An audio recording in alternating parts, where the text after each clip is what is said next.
केंद्रीय जांच एजेंसियों की दखलंदाजी पर एक बार फिर देश की सर्वोच्च अदालत यानी कि सुप्रीम कोर्ट का गुस्सा फूटा है। सुप्रीम कोर्ट ने गुरुवार 22 मई को तमिलनाडु स्टेट मार्केटिंग कॉरपोरेशन यानी कि TASMAC में कथित भ्रष्टाचार के मामले में प्रवर्तन निदेशालय यानी कि ईडी द्वारा की जा रही सभी जांच और छापेमारी पर रोक लगाते हुए ईडी को कड़ी फटकार लगाई है।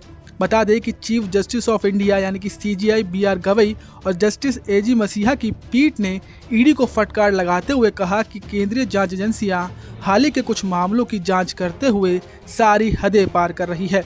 कोर्ट यही नहीं रुका, उन्होंने यहां तक कह दिया ईडी अब संघीय ढांचे का पूरी तरीके से उल्लंघन भी कर रही है। तो चलिए अब आपको बताते हैं कि आखिर ये पूरा मामला क्या है और अब सीधे तौर पर SC ईडी पर इतनी बड़ी बातें क्यों कह रही है।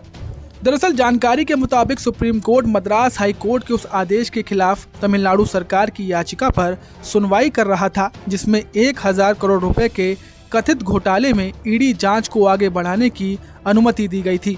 मामले में आरोप है कि तमिलनाडु सरकार और राज्य के स्वामित्व वाली कंपनी TASMAC द्वारा शराब की दुकानों के लाइसेंस आवंटन में भारी अनियमितताएं और भ्रष्टाचार हुआ और इस प्रक्रिया में मनी लॉन्ड्रिंग की आशंका भी जताई गई।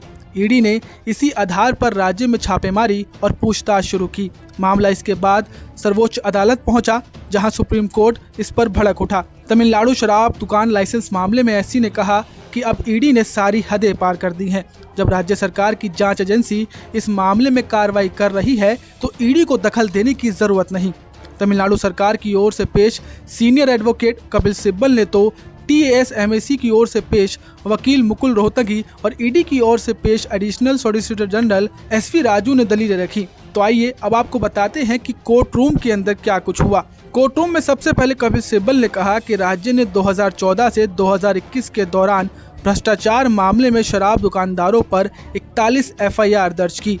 ईडी ने 2025 में TASMAC मुख्यालय पर छापा मारा। उसने अधिकारियों के फोन और डिवाइस ले लिए और सब कुछ क्लोन किया।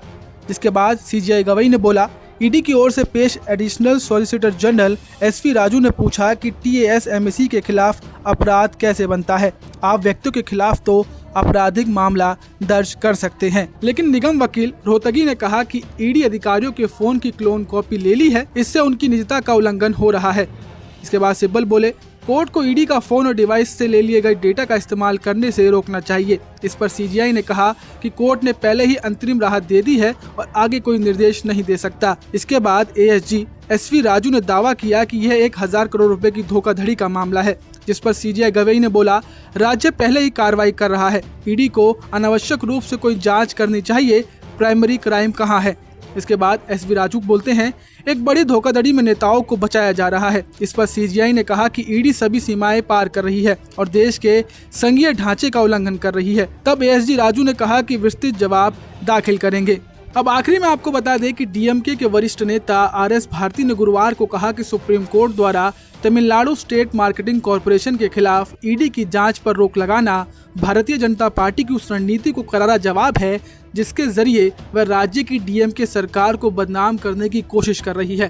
भारती ने केंद्र की एजेंसी पर भी गंभीर आरोप लगाते हुए कहा कि ईडी अब एक ब्लैकमेलिंग टूल बन चुकी है जो राजनीतिक प्रतिशोध का जरिया बन गई है। अब आप इस मामले पर क्या कुछ कहेंगे, हमें कमेंट कर जरूर बताएं। नमस्कार, मैं हूं मानक गुप्ता। अगर आपको हमारा ये वीडियो पसंद आया हो तो इसे लाइक और शेयर जरूर करें और हाँ, हमें सब्सक्राइब और फॉलो करना ना भूलें ताकि आप देश और दुनिया की कोई खबर मिस ना करें। तो जुड़े रहिए हमारे साथ और देखते रहिए News 24।